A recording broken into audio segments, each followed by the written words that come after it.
আমরা এখন চলেছি পিপিএসপি আপার ড্যামের দিকে। লহরিয়া মন্দির থেকে পিপিএসপি আপার ড্যাম যেতে লাগবে ওই 20-25 মিনিট মতন।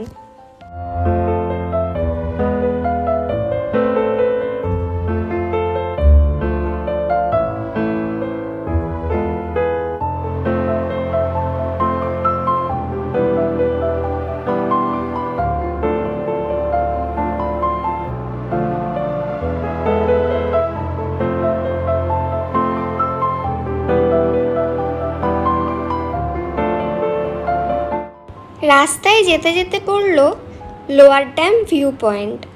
পাহাড়ের ওপর থেকে লোয়ার ড্যামটা এত সুন্দর লাগছে দেখতে, পুরো মনে হচ্ছে ক্যানভাসে আঁকা কোনো ছবি।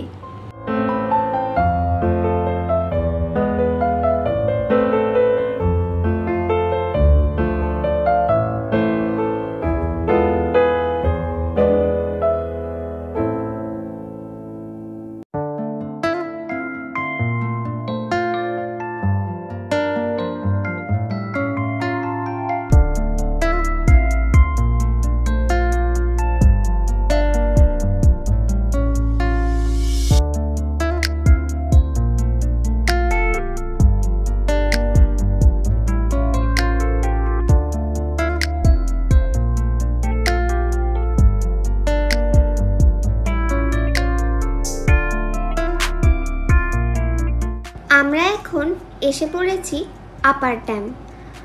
আপার ড্যামের চারিপাশটা অনেকটা জায়গা জুড়ে একটা বিশাল বড় লেক তৈরি হয়েছে, আর এখান থেকে সানসেটটা জাস্ট অসাধারণ লাগে।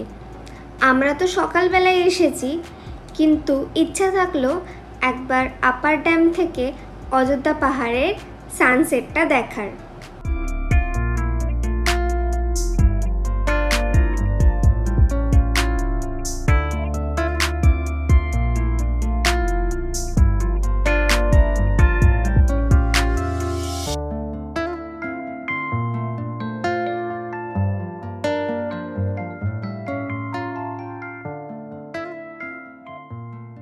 আপার ড্যামের একদিকে যেমন তৈরি হয়েছে একটা বিশাল লেক, ঠিক অন্যদিকেই তেমন রয়েছে বিশাল বিশাল গাছের সারি।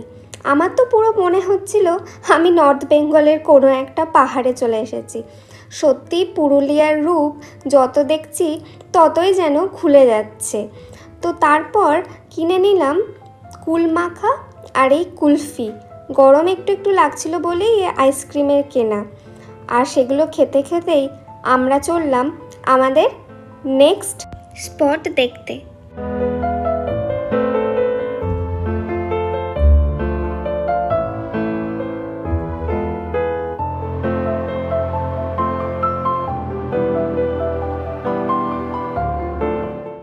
পথে পড়ল এই সুন্দর গ্রামটা।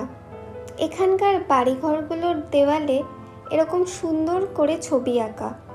আমাদের ড্রাইভার দাদার কাছে জানতে পারলাম এখানকার গ্রামবাসীরা নাকি পরবে এরকম সুন্দর করে ছবি আঁকে ওদের বাড়ির দেওয়ালে।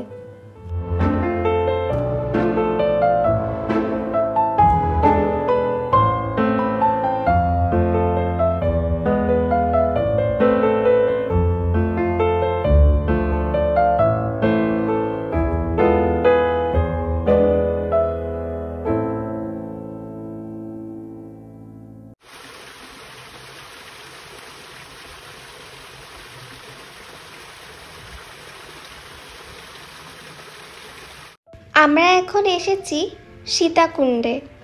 পিপিএসপি আপার ড্যাম থেকে সীতাকুণ্ড আসতে 10 মিনিট মতন সময় লেগেছে। বনবাসে থাকাকালীন সীতার তৃষ্ণা নিবারণের জন্য এই অযোধ্যা পাহাড়ের মাটিতে তীর মেরেছিলেন রামচন্দ্র। তখন এই মাটি থেকে বেরিয়ে এসেছিল মিষ্টি জলের স্রোত, যে জল খেয়ে তৃষ্ণা নিবারণ করেছিল সীতা।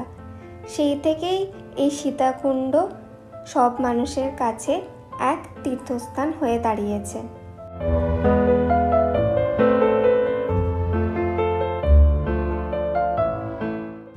আজও এই মাটি থেকে বেরিয়ে আসে মিষ্টি জলের স্রোত, আর যেটা আমরা স্বচক্ষে দেখলাম।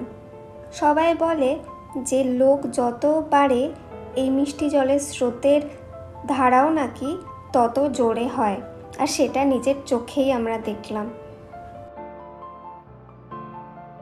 এরপর আমরা চলে গেছিলাম কাঠের দুর্গা মন্দির দেখতে। এখানে দুর্গা প্রতিমার হাতে প্রদীপটা সব সময়ই জ্বলে, কিন্তু সেখানে তো আর ভিডিও করা গেল না, তাই বাইরে থেকে যতটুকু পারছি তুলে ধরছি।